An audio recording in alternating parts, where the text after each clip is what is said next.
lot of people have anxiety going into meets or tests, like whatever that challenge in life might be.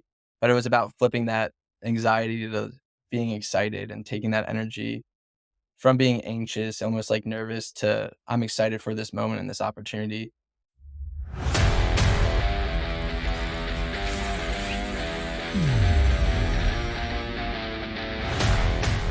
Welcome to Iron Summit, where we cover topics about health, fitness, and general performance through the eyes of former elite Division I wrestlers.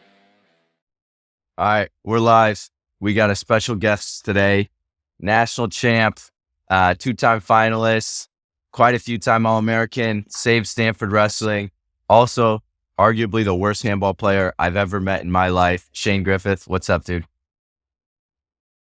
That was good, Ryan. I'm proud of you. So I guess Shane, to start, how'd you get into wrestling, man? I think New Jersey's got a strong history, but I'd love to hear how, did you play a lot of sports growing up, or what started you in the sport? Yeah, I'll first start with the sports. I love sports. I love sports more than anything. Wrestling is probably like 7, 8 on the chart, but I do love all sports.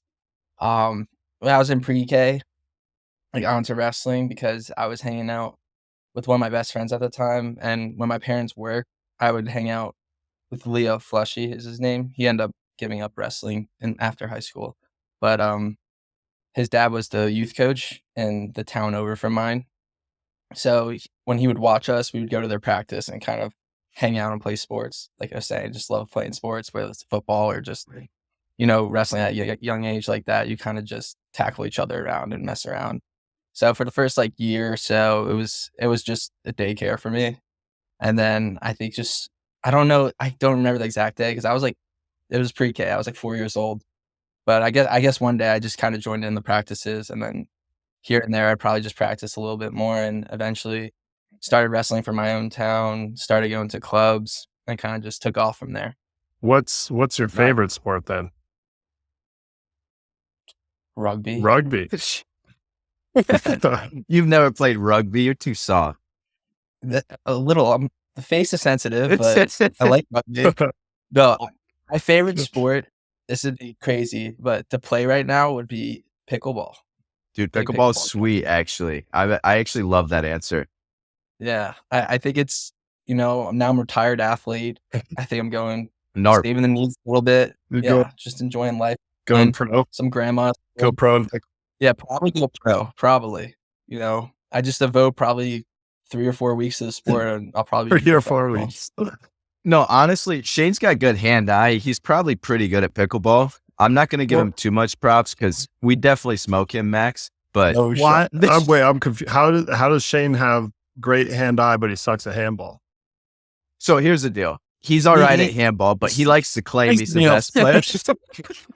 So we'd play handball all the time, right, warming up before practice at Stanford. And Shane, he plays it really well. I got to give it to him. He's just an old school cherry picker, basically, where on offense, so he gets all the glory, but he won't hustle at all on defense. And so everybody thinks he's good because he scores a couple goals, but he just sits on the end, and the last 20%, when it's in the red zone, he goes as hard as he can. Every other time he's walking, messing around. He's not a team player. Is what I'm trying to get. He's like Messi. Yeah. Ryan just gave a perfect self-description of himself. Yeah, Shane and I are left and right flank. We do great on a team together. I'll give it to Deacon. He's got a mean left cannon. That's awesome. Shane, so you when did you specialize into wrestling? I know you super successful in high school. New Jersey, obviously one of the top wrestling states. 3-time state champ, freshman champ, right? So did you specialize in high school, or did you play other sports growing up? I played baseball, but I quit that pretty young. My dad played baseball his whole life, so I kind of wanted to play. And I felt it's a common thing, T-ball, little league. But I stopped playing baseball pretty young, probably 2nd grade. I was just kind of getting bored. Honestly, I was on a bad team, and then I feel like you can't control that much in baseball. I played shortstop, but you never know where the ball's going. And then if your first baseman can't catch the ball, you're useless. So it doesn't matter. And then batting, it's 1 every 9 batters. So I was kind of just bored at a young age. It was not active enough for me, so I quit. Football I played till I don't know the exact year I gave it up, but around middle school. And it was kind of a similar scenario of you could control what you do a lot more. Like I was like running back and linebacker, but we were kind of our team was good. Like every other year we were good and bad. When I was the younger guy, we were good. And then when I was the older guy, we were bad because we didn't have a lot of kids in my grade. Obviously not because of me, but I just got bored of it too. And I think it was just kind of being like, if you were on a good team, um, I think that probably would have kept me in it a little bit longer. So around, I'd say 6th grade, I just specialized in wrestling. And then I almost came back for football my senior year of high school, but my dad didn't let me. Yeah. Nice. This is someone else we were talking to said how one of the reasons they got into wrestling is because they can control the outcome more. And I've heard that from a couple of wrestlers. Do you think that means all of us wrestlers are like control freaks? 100%. In a good way. In a good way. I would say. In a good way. I think we like to take control of our own destiny. That's the way I would put it. I think it's human nature too. Like everybody likes control. There's just different levels of how much control you want in your life. And like one-on-one sports, when you realize you can control a lot more, I think it adds a lot of value. But like Shane said, maybe he's just a bandwagon sports fan. If his team was good, maybe he'd be playing football right now. Well, I agree with your point, Ryan, but there's like swimming, right? Or track and field's an individual sport and you control the outcome, but you're just controlling yourself, where wrestling is, and this is where I think there's a huge distinction. Wrestling is an individual sport where your single objective is to control someone else. So not only are you controlling your own outcome, but you're controlling someone else's outcome. That's an individual. So like you're asserting your will and you're controlling the outcome. So it's like a double control freak. Yeah, I've never actually thought of it like that. I really like that. I think that's interesting too, is like some people, I think when they're wrestling, they're like trying to just dominate the other person and control them completely. And Shane, I think you definitely have that like mentality, but I also think that you were, I don't know, you weren't as trying to fight the guy in the middle of the match. It was like kind of an art form for you, it felt like. So did you think like, what was your objective when you're wrestling a person? Because I think you get there different ways for different people, and you're not a mean kid, where some people go out there and they're like, I'm trying to break his arm. And some people are like, I'm trying to just impose my will. And some people are like, I'm just trying to win the match. Yeah, I was actually talking about that on another interview. That was like a big thing for me not going to the Big Ten, was like that grind. I wasn't like a brawl, like we're going to like war. Mine was like going to war, but kind of like what you were saying, more of like an art. Like I want to like do the right moves. Like, the Big Ten, that was like checkers. I want to play chess. Yeah. No, absolutely. Dude, honestly, the best way I feel like to describe you're a chameleon. I think you have a great ability to, in the middle of matches, make adjustments quickly. Just from wrestling with you some, it's like if something works one day, like the next day it's not going to work. You make those adjustments on the fly. And I think that's part of why you're so successful, is like you're so good at adapting, which is such a huge part of wrestling. But I don't think a lot of people can do it real time as fast as you were able to do it. And then obviously you had a couple of skills. I don't want to hype those up too much, but you're also pretty good at some moves too. Yeah. Handsome too. Most importantly. Hey, most importantly, I want to talk a little bit about the COVID year at Stanford, man. I think most people don't know that story. It's a crazy story. And how, you saved Stanford Wrestling and basically, 10 other programs as well. Can you talk a little bit about what was going on during that year after you guys got cut and everything that was going down? Yeah. It's like, if you talk to anyone, a little bit, obviously being at Stanford now, but that was like one of my favorite years ever, aside from winning a national title. Like we were isolated. No one was on campus. We basically had to fight to even be allowed on campus. Like they weren't going to let us back, but eventually we got through that hurdle. And then with COVID, we were doing 10 COVID tests a week. We would do every day. We do the rapid test, and then what's the PCR. other? I mean, yeah, that one. We did that like 3 or 4 times a The week. poke your brain one. Yeah, and it was crazy. So it felt like they were doing everything to make your life miserable, but we kind of didn't let it happen. And then our wrestling room was locked. They wouldn't let us inside because you weren't allowed to be like contact indoors. So we just moved all the wrestling mats outside, which isn't bad in California. I mean, I think like 2 or 3 days it rained, which was kind of funny. Like, never had like wrestling practice canceled, but like we had to cancel practice because the mats were just destroyed. So yeah, we were practicing outside, and we kind of learned to finagle around the system because with all the protocols, like we weren't allowed inside. And then obviously like the weather, like wrestling's you need a hot room, like especially for guys like cutting weight and stuff. So that was like a little hard. Like the weather was great outside, but you're used to losing 7 pounds at practice and you're wrestling outside losing 2 because you're not able to sweat as much was like a big thing. But at the time too, we weren't even wrestling. So no one was like really that on top of their weight, I guess you could say. Not in a bad way, just like it wasn't like really a thought. So we had like there's a lot of Stanford's built with like open facilities. So like we had a roof, a wall, like 3 walls, but this wall was open. So we were technically outside still. Threw some heaters in there. It was like 1 mat. It was crammed. We had to break the sessions into half because not all of us could wrestle at the same time. It was too small. And then, yeah, we just kind of made it work with that. I think my favorite one was when we started wrestling again. We had guys put bikes into our bathrooms and like make us steam showers and work out and just blast music. There's like 7 of us in like a 5x5 bathroom, like with like 3 Definitely bikes. great for So COVID protocols. yeah, yeah. Though that everything was so like, I don't know, I guess I can't really bash it, but like it was all dumb because the protocols were crazy. Like we couldn't wrestle inside, but we're allowed to wrestle contact to contact with each other. And like, so all the rules were like wild and crazy.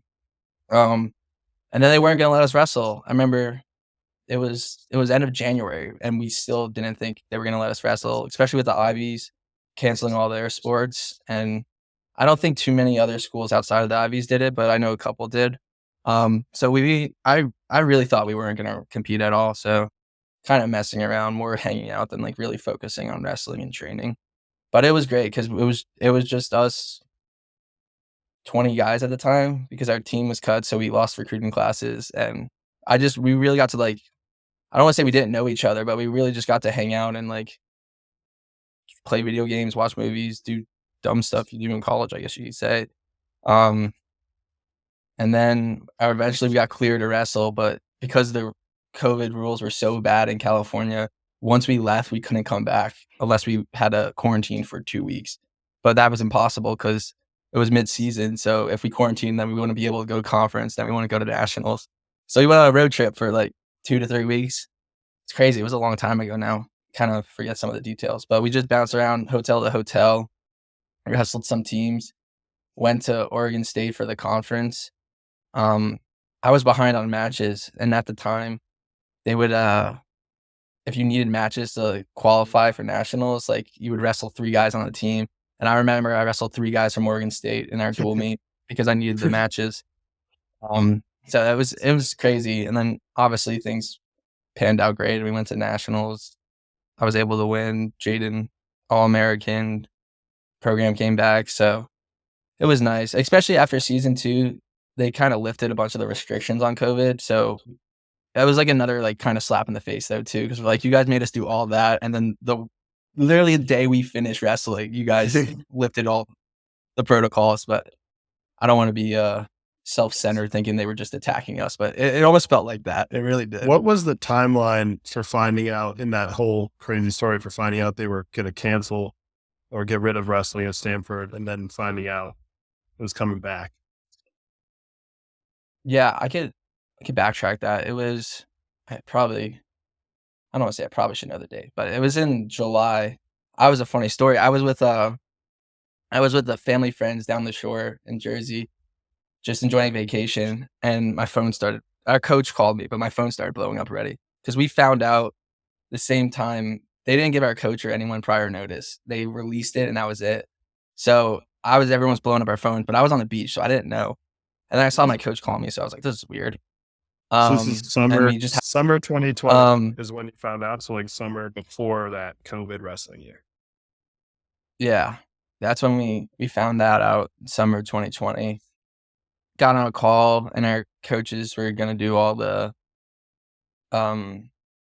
administration kind of nonsense you have to deal with of fighting it at the time.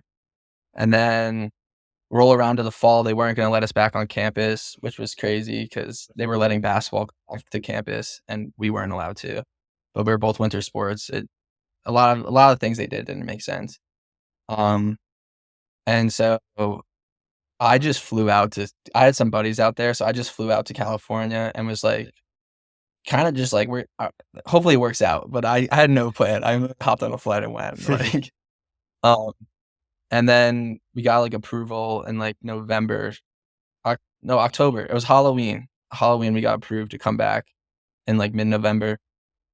So then got back mid-November, and then we weren't allowed to leave ever because of COVID, the restrictions if you left, all the quarantine rules and stuff.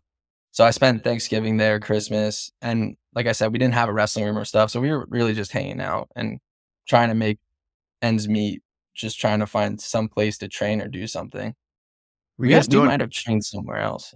were you doing quarantine workouts and stuff? I know we definitely had some of that stuff going on where it was like you just had to find a gym or something to go do something because you couldn't get into athletic facilities. Yeah. I don't remember where we went, but we went somewhere. And, that just was another like, okay, now we gotta drive to practice when practice is supposed to be in your backyard and stuff.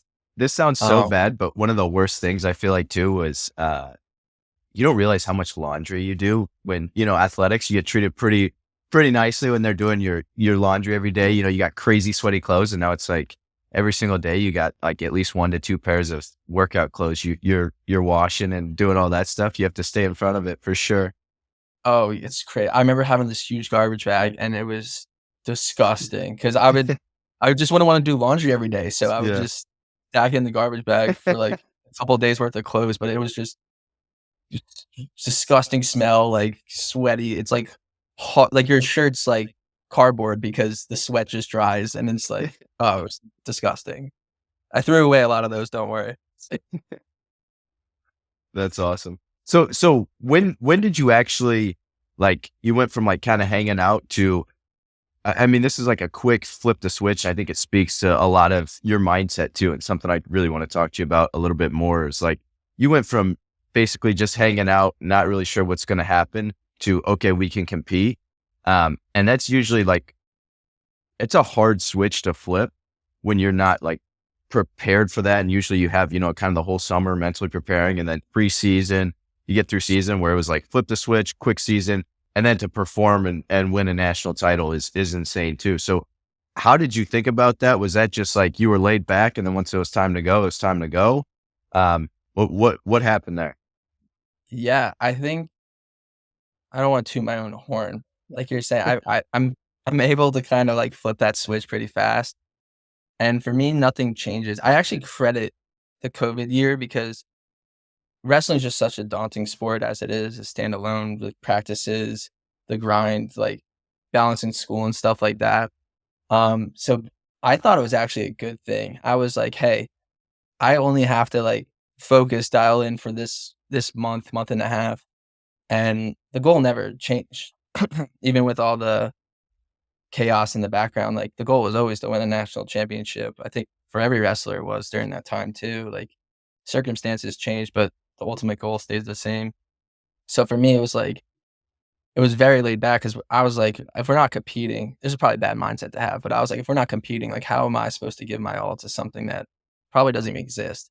And it really seemed like we weren't gonna have a season. But once we got that approval, like we're talking about, it was like, okay, you could focus for a month and a half and just grind and whatever that may be, whether it was working out in the bathrooms, in the steam showers, or finding a wrestling room in someone's abandoned garage. Like it was just find out how to get this done in a month and a half and kind of just put your head down and grind. And I think that was a mindset we all had during that time. And especially because at the time it was our last quote unquote year of competing for Stanford. So we all knew we were going to take different paths after this. So it was like, come together, head down for a month and a half, and just grind and try to get the best outcome we wanted. Yeah. Yeah. It's awesome. Yeah. And it's a cool story because it has you won a national title. You had all those, headwinds of the COVID regulations, especially being in California and how strict that was. They were dropping the program. So there's like this added pressure. Or did you feel any added pressure as you went into the finals? Like, hey, I have a chance to maybe change the direction of this a little bit? Or was that just kind of out of your mind? You were just focusing on competing. I mean, because ultimately they did reverse the decision to get rid of it. And I think you were instrumental in that. But how much added pressure was that? Yeah, I generally didn't think it added that much pressure. I think what we've kind of been saying, like my goal was to always win a national title, and that didn't matter the circumstances. I would say yes, it was hard to kind of neglect the fact that our program was cut, but I truly didn't think about it too much because I really didn't think me winning would do anything different. And I still don't know. People say it changed, but I don't know if it really changed anything. Like we raised the money, we did all the right things from the administrative standpoint to reverse the decision. So me winning a national title in my mind wasn't really going to change anything. That was just personal goals and aspirations since I was a little kid and trying to fulfill those dreams that I had and still had at that time. Yeah. Good way to Yeah. look at it. Yeah. Yeah, I think that's really cool, Shane, too. And it's like, I know you're gonna say, like you said, you don't think it helped. Like, there's no way it didn't help. Getting all this notoriety and putting a lot of, I think, media press on it and everything. And so it was such a cool story, such an awesome thing. I think one thing I want to ask you a little bit about is, you accomplished this so kind of young in your career. How did your mindset shift, going the next years? Because now you go from, hungry wolf climbing to the top to like, I got a target on my back. I got to defend this spot. And that's obviously, I think sometimes arguably a lot harder. And you did it so early on, and then you continued to fight for that. So how did your mindset shift from, kind of hitting the pinnacle, the peak of probably, I don't know if you had aspirations of, world and Olympic stuff, but you probably thought about NCAA champ your whole life. You hit that. And then the next day you're like, oh, I still got to keep competing and continue to chase this goal that I already hit. Yeah, I think like you're saying, I think it's harder than to stay on top. And I always liked being the underdog way more than the big guy up top because I think there is that drive and ambition of being hungry. And I think you see it to this day still in the NCAA, like how many young guys are coming in right off the bat and just kind of making their names known or upsetting some kid, winning this, winning that.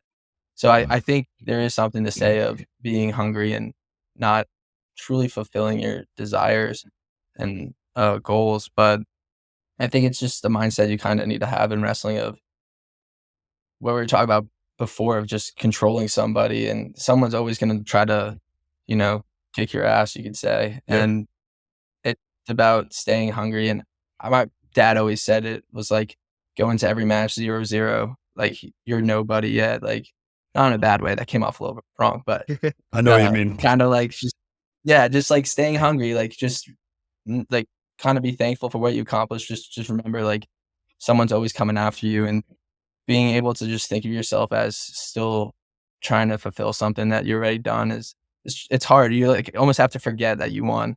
And it's definitely something you kind of I don't want to say struggle, but something you kind of bat heads with. But I think you can take the positives out of it as well, right? Like you win a national title, you just a lot of self talk of you're the man now, like staying hungry, like you've done this, you could do it again. And I think that's like a positive mindset, like positive reinforcement that you need to kind of stay up top and keep going.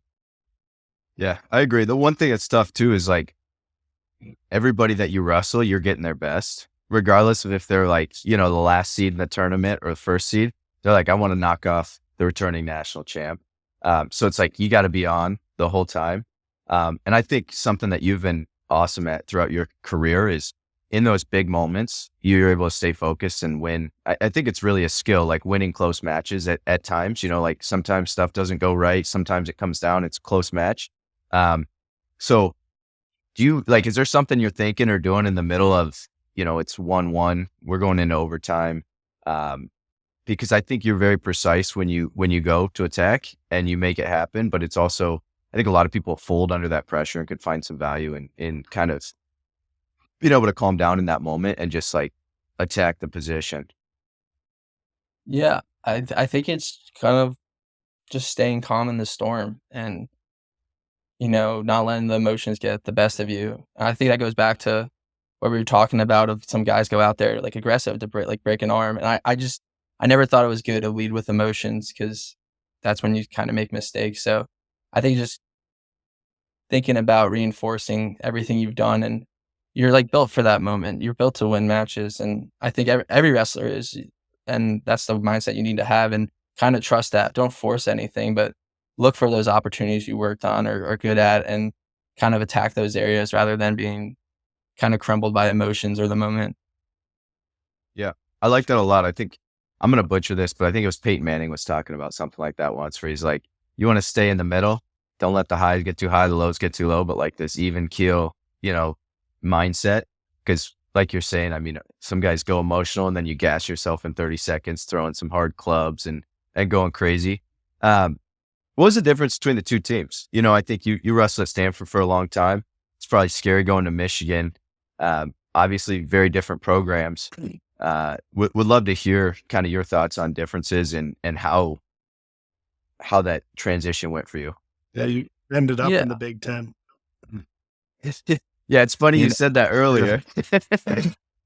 Yeah, I mean, it was never my style, but I don't think it's a secret that Big Ten is the best wrestling. And I mean, I fully think I was capable of wrestling in the Big Ten. I just didn't think it suited me that much.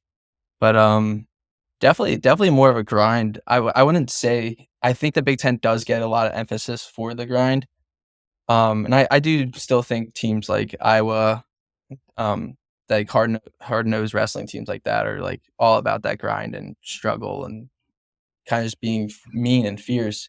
I think one thing, I always thought Michigan was like that too, but I think the sport's evolving and people realize there is a balance of being aggressive and assertive in your wrestling performance and still being technical and kind of we're saying calm and not letting your emotions get higher. So Stanford was way more laid back in the sense of the environment and the weather and hanging out and that part. I think wrestling's wrestling everywhere. Wrestling's hard. It's a grueling sport and it's gonna suck no matter where you are if you don't have the right mindset or people to help you through it all. So I think a lot of it was having the externals changed more than the internals of wrestling, because like I said, wrestling is always just wrestling to me, and I was able to have new teammates, new coaches that brought new perspective of wrestling and from different levels, different ages. But really it was kind of the outside landscape of life that definitely changed the most. Yeah. I also feel, let me know if you think this is a fair assessment, both of you, because you wrestle in the Big Ten, but what makes it so hard is maybe not necessarily the internal factors like you're saying, Shane, but just you're wrestling someone really good every weekend. There's not an off weekend. It's a level of competition that you're just constantly getting. Yeah, definitely. I don't not to knock the Pac-12 at all. I mean, I only won one conference championship at the Pac-12, so I had very good wrestlers that were beating me every year. But I, like you're saying though, I think the schedule of we went from Ohio State to Penn State to Iowa in 3 straight weeks, and I don't think a lot of teams or programs in the country do that. Good and bad, it's you face that adversity and challenge of having to be on your A game all the time. Kind of trusting what you're capable of and trusting you're good enough to stay healthy and perform at the highest level week in and week out. Yeah, I think like you're saying too, the mindset of going into that is important too, because it's easy to get in like a funk where, you might hit the number 2 guy, number 3 guy in the country back-to-back weekends. And so I think momentum's a huge thing, and staying locked in and focused. I also think it kind of like, you could find that in any conference. It kind of depends who's at your weight in your conference.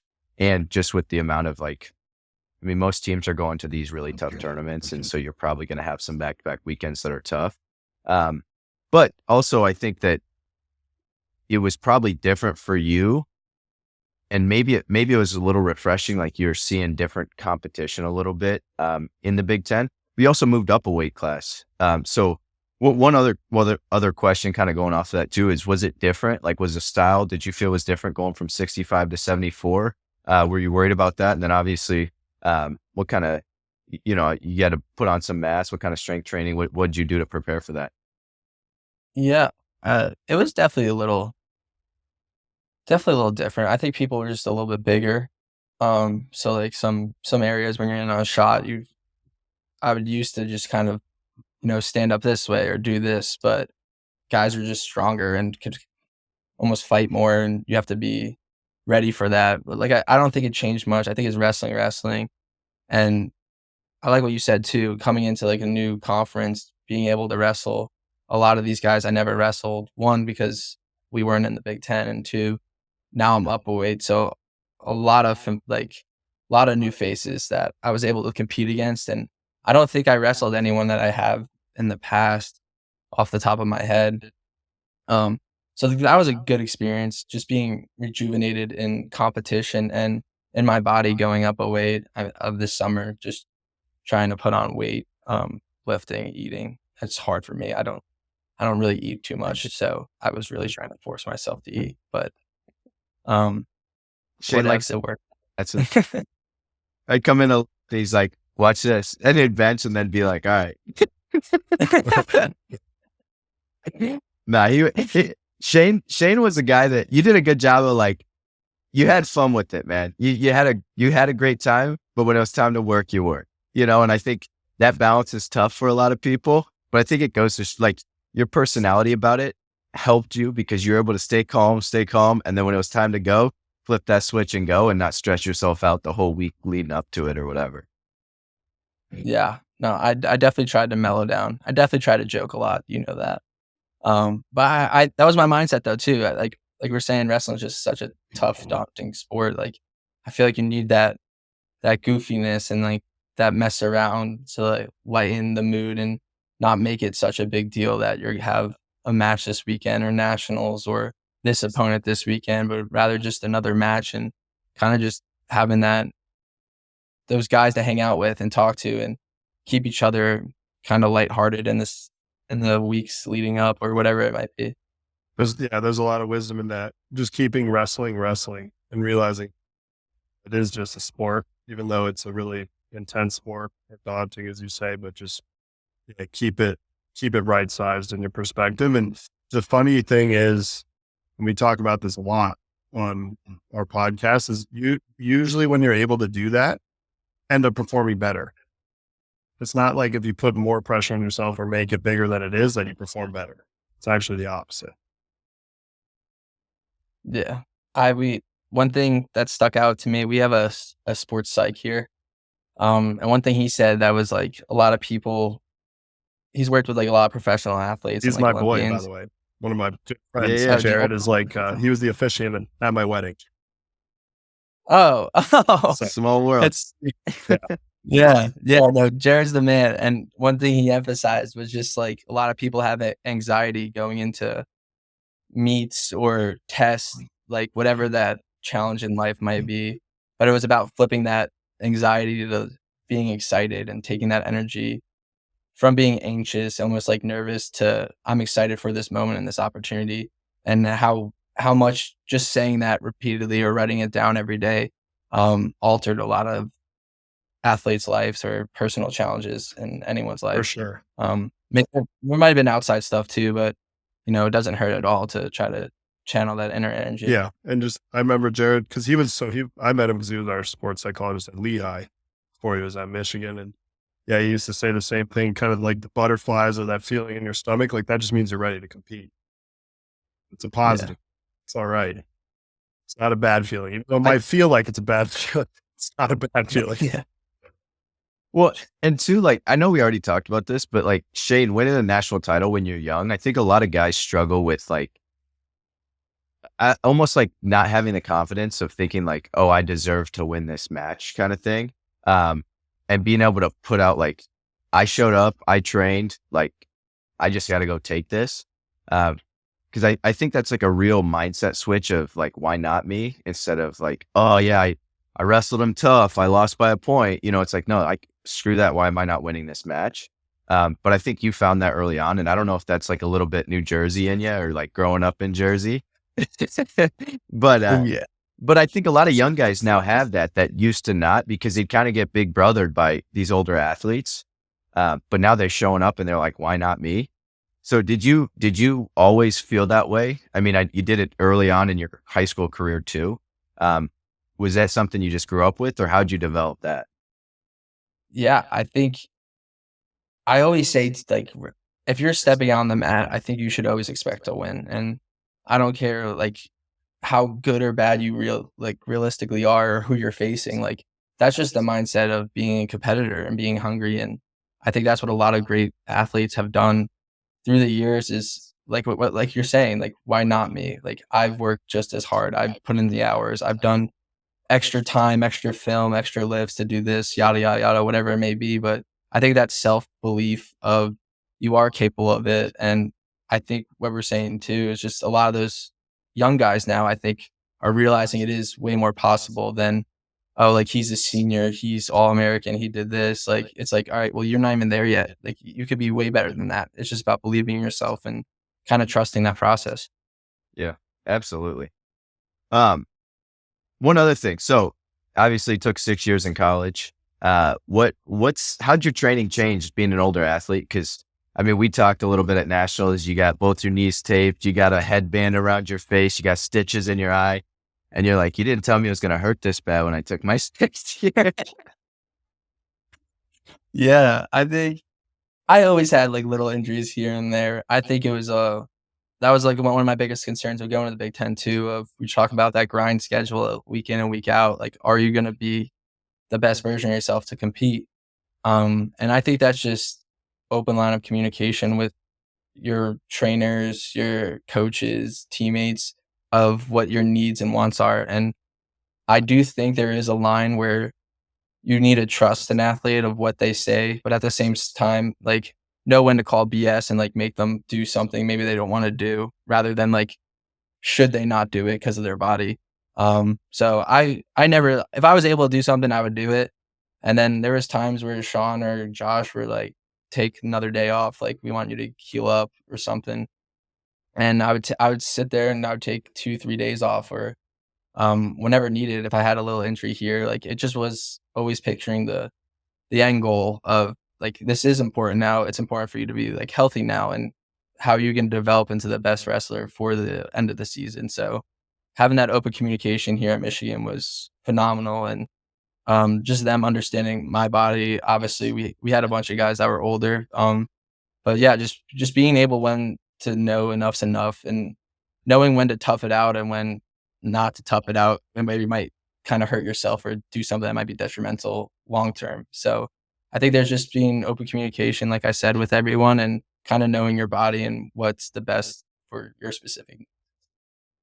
Yeah, I mean, Sean and staff over there did a great job with, I mean, I think you guys took a whole month off after Cliff Keen and stuff. And when you look at it, like, I think coaches across the country are getting a lot smarter about, I mean, half of college wrestling is staying healthy too. And it's a tough balance when, I mean, you got Lucas, you got Mike, you got Gomez, like all these older guys. But then also you're trying to be a competitive team and you want to win duels. So there's like conflicting incentives there a little bit. Cause like you want to win as many duels as you can, but also you want your guys putting up points at the national tournament at the end of the year. So I'm sure that came in conflict a lot. And I think, you know, every team guys got to strap up and wrestle. But just knowing you too, like you wrestled through a lot of different injuries throughout your career. And I think part of that goes to your mindset, but how do you deal with that when you're going through injuries? Cause I think there's two parts of an injury. One's like the actual injury and like it limiting you. And then two, like the anxiousness of like, I need to train versus like sitting out will help me, but I also might not feel as good because I'm not as sharp on match day / my weight cut's messed up now or whatever else going on. Where you kind of, I think, do a good job of kind of towing that line and figuring out how to pull back when you need to and push when you need to. Yeah, like I said, I think it's just important to have that open communication and know your body. And then obviously there's times that, you don't have that time to kind of sit around and ponder. And that happened for Big Tens. My left knee popped, my LCL. So I had to forfeit the finals. And then at nationals, my second match, my right knee popped. And I was just getting healthy from my left. And I was like, this sucks. Like it does suck. But, it's like, there's like two things. You kind of sit down and let it destroy you and kick you down, or you just kind of need to just sack up a little bit and just be like, nothing's going to change the situation right now. Like it's going to hurt. It's going to suck, but like I'm fully capable of getting through this or finding a way to get through this. And I think that's kind of just like that overcoming mindset of I'm here now. And like we were saying before, no matter what, at all costs, I'm going to find a way to get through this. And it might not be pretty and it might not be fun, but I'm going to get through this. And just that positive reinforcement. Yeah. Especially like once you get to that national tournament, it doesn't, like, what are you going to do? Yeah. It's nothing. Yeah. You can't do anything. Yeah. What hurts is hurts. No, and everyone's hurting in some way, like especially day 2 and 3 of that tournament, you're just beat up. Oh, that's the worst. That third day, you feel like you got hit by a truck waking up. Oh yeah. Yeah. It's crazy too. It's like, you really don't understand it until like you wake up and you're like, I don't want to weigh in. Like how am I going to don't- wrestle? How am I going to move? Dude, I don't think people realize like at a national tournament, you wrestle like 2 to 3 matches, which is like, okay, that's 14 minutes of wrestling, which doesn't sound like a lot. It's a lot when you're competing against guys that are high level. Plus, you're not talking about, the 30-minute warm-up that you did, the like warm-up you did before each match. And then you're talking about, oh, I just finished wrestling. I got to go lose 10 pounds. And then I can't sleep very well because I'm cutting weight. You wake up the next morning, you're still 2 pounds over. You get your warm-up in before that. And then you got to go wrestle 2 more matches. And then, by the way, after that, you're still over 10 pounds. You got to cut that weight again. And then wake up and do it again for a third day. All well, obviously, way under-fueled because you're cutting weight. And then you got to also compete while you're like, your knees are jacked up, your shoulder, it's a brutal 3 days, but it's also awesome. Like it's a great grind and everybody's doing it. So it's just kind of like, who's going to just not let it affect you? Yeah, for sure. And it's like, I realized this year how much I hate pre-match warm-ups because like, it's just like, it's another toll on your body. It's like, I know I have to do this, but I really don't want to do this right now. Yeah. But when you're so stiff in that much pain, once you finish the pre-match warm-up, then you're like, all right, I feel a little better. But then by the time you're done with the match and you cool down, you're like, I feel terrible again. So you just need that adrenaline. It's a crazy drug. It really helps so much. That is true. It is crazy. Like the second, I remember even growing up, like be like 10 years old and I'm like throwing up. I can't even bounce around. But the second you like shake hands and the whistle blows, you're like, my body feels fine. And then you get off the mat and you feel awful again. Yeah, you probably throw up in the garbage can or something. Yeah.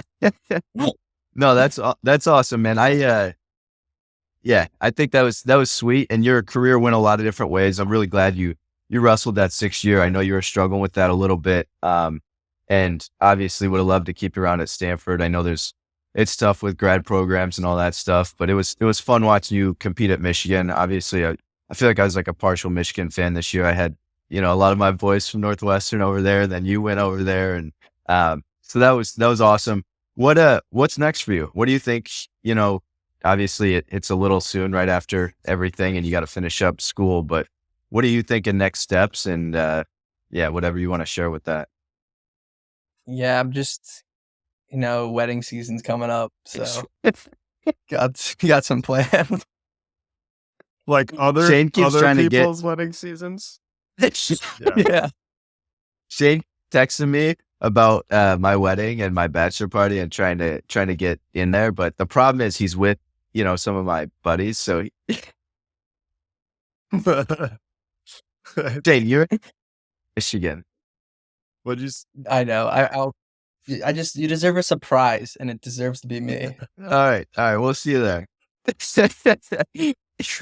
What are you actually gonna do? I just got a job in banking in the city. So Congratulations. Thank you. I'm gonna start that corporate world and go move to New York or Hoboken in New Jersey. One of those two I have to decide. Start that life, and then my parents moving to South Carolina, so I'm gonna help them move. Probably spend a little bit of time down there, and then just kind of hang out. What kind of banking? That's Leverage finance. nice. Congrats. so you start after the summer. I'm supposed to get a letter. Oh, yeah.